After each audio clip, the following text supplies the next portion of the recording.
So, paano nyo po nahanap yung mag-donate po para sa inyo lang? Yung may yung sa kamag-anak ko, yung repair. Oo. Tapos po, paano nyo naman hinanda po yung sarili nyo financially? Kasi medyo yung utang ko. Sa mga kamag-anak ko, kapatid, pinagtulong-tulungan. Pero nung panahon na yun, wala pa yung PhilHealth, wala pa yung wala CE pa po. benefit. Ang hirap po kasi sa dialysis, ikaw mag-shoulder. Kasi ang inaano lang ng dialysis noon, 6 session lang eh. Kaya ikaw talaga mag-ano yung, syempre yung gamot mo, yung pag-injection mo. Ano po ba ang trabaho nyo noon? Wala, may sarili lang akong business. Nung after nung maano ko, ma-detect, syempre matitigil ka na kasi may sakit ka, di ba? Yung inipon mo, madedrain ka talaga. Paano po yung family po nyo, ano po ang naging tulong po nila sa inyo?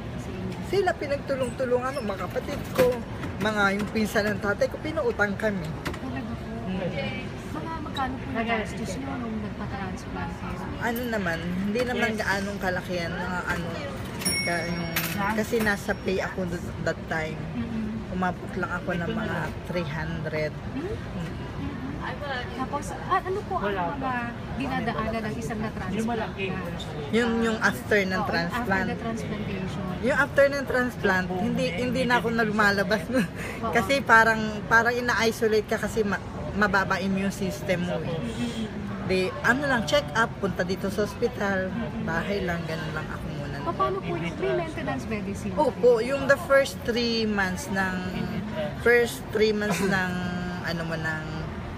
ng transplant, yun ang pinakamalaking gamutan. Umaabot yun ng 90,000 noon eh. Ayan. Tapos, pero gradually naman siya bumababa hanggang sa ngayon ang maintenance ko na lang nasa 11 mga ganun. Ilang taon na po kayo na? 11 years. 11 years na. Ano po pakiramdam mo ngayon? Okay na, naman yung basta ka lang sa regular lang ang check-up mo. At ingat sa pagkain.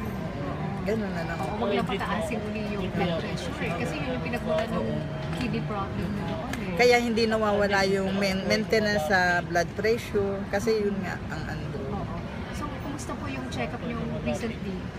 Every 2 months. Sabi ng doktor sa akin, every 3 months. Pero hindi ako every 3 months kasi nagpa-laboratory ako. Halos gusto ko nga, total hindi naman ganong kalakihan yung laboratory namin dito. Every month. Para na ma-monitor namin yung... Para masigurado kayo. Kumusta po yung nag-donate sa inyo ng bato? Okay naman po siya.